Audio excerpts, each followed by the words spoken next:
رابطة بيسبريس في كل مكان، السلام عليكم. يعتبر المشاركة السياسية أحد أهم صيغ الاندماج الثقافي والاجتماعي والاقتصادي والسياسي كذلك. مونريال هذه الأيام تعيش على إيقاع الانتخابات البلدية. هناك عدد كبير من اللوائح وعدد كبير من المرشحين من جاليات أجنبية، ولكن ما هو حظ الجالية المغربية والمغاربية من هذه الانتخابات كمرشحين وكمصوتين كذلك؟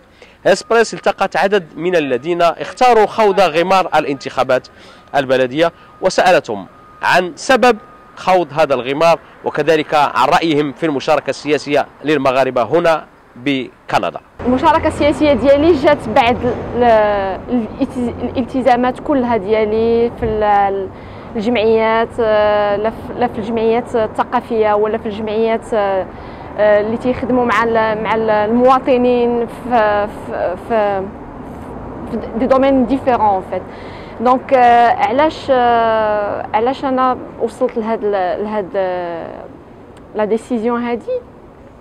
لان البلديه هي اللي قريبه من المواطنين، هي اللي ممكن ليها تبدل الحياه اليوميه ديال المواطنين وتجيب واحد لا فالور اجوتي بالنسبه للمواطنين جميعهم، لان هي اللي ممكن ليها تسمع شنو هما المتطلبات ديالهم وشنو باغيين الناس يحققوا في اما في الحي ديالهم ولا في المدارس ديالهم ولا بالنسبه للطرقان ولا بالنسبه لي سيرفيس اللي عندهم، بالنسبه لان قريبه هي من المواطنين، قريبه من التجار اللي تيكونوا في لي غو يعني. دونك هذا هو اللي دفعني نكون مع البلديه. هذه المشاركه هذه جات اول شيء من خلال انه كاين واحد الغياب ديال المغاربي كبير في الساحه السياسيه، وهذه المشاركه هذه كانت ايضا من خلال واحد الدعوه جات من عند ليكيب دو نيكودير انني نكون مساهم، والحمد لله كاين الناس اخرين معنا في مونريال اللي هما مشاركين في مدينه لافال ايضا، وكنطلبوا انه الجاليه تدعمهم وتوقف معهم في هذه الانتخابات هذه.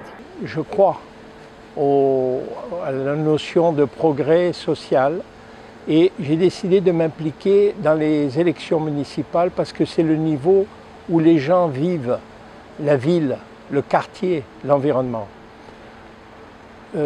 J'habite Côte-des-Neiges depuis 48 ans environ et je pense qu'il y a de la discrimination, particulièrement vis-à-vis des Maghrébins. J'ai vu des statistiques concernant l'emploi en particulier. Et je crois que dans mon programme et avec ma volonté, je voudrais créer un développement économique, développer les deux artères principales, Queen Mary et Côte-des-Neiges. Je voudrais créer un incubateur avec des gens des HEC et autres. Et je sais qu'il y a beaucoup de Maghrébins, de Marocains en particulier, qui ont des idées et qui pourraient créer de nouveaux outils pour leur propre développement. العزوف السياسي هنا بكندا يرجع إلى عدة عوامل، منها تلك العوامل التي حملها المهاجرون معهم من ديارهم المتمثلة في فقدان الثقة في المنتخبين. غير أنه في هذا البلد هذا العوامل ليست كما هي في المغرب، فهنا لابد من الإدلاء بالأصوات من أجل التغيير، وإن كان بعض السياسيين ليسوا في مستوى المسؤولية. للأسف المشاركة السياسية وخصوصا بالانتخابات البلدية ضعيفة جدا فيما يخص الجالية المغاربية، كتكون أقل من 10%. لهذا السبب أنه المشاركة ديالي هذه السنة هذه في هذه الانتخابات هذه نتمنى من الله أنه تكون مشاركة أكبر، وهذه المشاركة كتكون أول شيء بالحضور في الانتخابات، يعني الإنسان كيبدلي بالصوت ديالو يوم الانتخابات، وثاني شيء انه يقدر يدعم المرشح ديالو في الدائره ديالو، ثاني شيء انه يقدر يدعمه ماليا. هذه الامور هذه كتخلينا نساهموا بالمشاركه الانتخابيه، لان المشاركه في الانتخابات هي حق ولكن ايضا واجب، خص الناس يكزيرسيو هذا لو دروا. وثاني شيء هو انهم خاصهم يكون عندهم هذه المشاركه باش يخليو الشباب ديالنا مثلا يجيو يشاهموا، انهم يوم يشوفوا واحد القدوه نجحات وستشارك في العمل السياسي، كتشارك في المجال السياسي، كتقوم مشاريع سياسيه، وهي ايضا كترتئي ان واحد اليوم حتى هي تكون واصله لهذا العمل هذا. يعني من خلال المشاركه ديالنا السياسيه الشباب ديالنا والابناء ديالنا حتى هما كيرتئيوا واحد النهار انهم يكونوا حاضرين في المجال السياسي. Alors, je pense que les Marocains n'ont pas pris leur place à tous les niveaux. Je parle de participation citoyenne, c'est-à-dire le premier privilège, c'est de participer, de voter aux élections. Ensuite, d'être des candidats. Je voudrais que mon exemple serve d'émulation pour d'autres Marocains et Marocaines. J'ai côtoyé des femmes exceptionnelles chez les Marocaines qui ont énormément de talent, mais qui ont peur, qui n'ont peut-être pas l'argent pour démarrer des campagnes. Il faut beaucoup de moyens pour développer une campagne. Mais je les incite à se présenter parce qu'elles ont des idées que l'avenir c'est la femme. Moi j'y crois. Alors je dirais que je voudrais voir aussi des Marocains siéger dans les conseils d'administration, des hôpitaux, les CLSC, dans tous les lieux publics où leur talent sera mis à contribution. في الحقيقة مازال خصنا نخدموا على هاد المشاركة ديال المغاربة اون جينيرال، لأن ديجا في التصويت ما كايناش مشاركة. كاينين بزاف اللي عندهم الحق ديال التصويت ولكن ما تيمشيوش يصوتوا،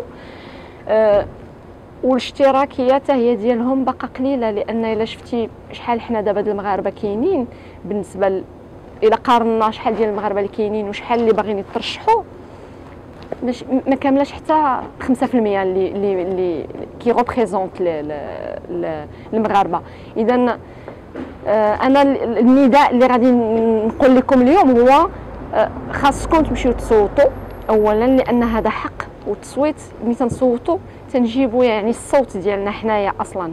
الا اختارينا مسيو ومدام اكس صافي دير راه بغينا هذاك السيد ولا هذيك السيده يهضروا لنا على حقوقنا ونحققوا معاهم دي رياليزاسيون. هذه بالنسبه للنقطه الاولى. النقطه الثانيه، الى مشينا عاوتاني ودزنا لواحد المرحله اخرى ديال الترشيح، نون سولمون غادي نجيبوا واحد المشاركه اللي هي ايجابيه، ويمكن لينا نكونوا حتى حنا اون بارتي في لو ديفلوبمون، يعني في التطور اللي غيكون تنكونوا حتى حنا جبنا لا بارتيسيباسيون ديالنا، مي اوسي اون ريبريزونت تنهضروا بالاصوات ديال الناس اللي صوتوا علينا. دونك تنكونوا خدامين مجموعين، المواطنين كلهم مجموعين في واحد الشخص اللي غادي يفالي ريبريزونتي.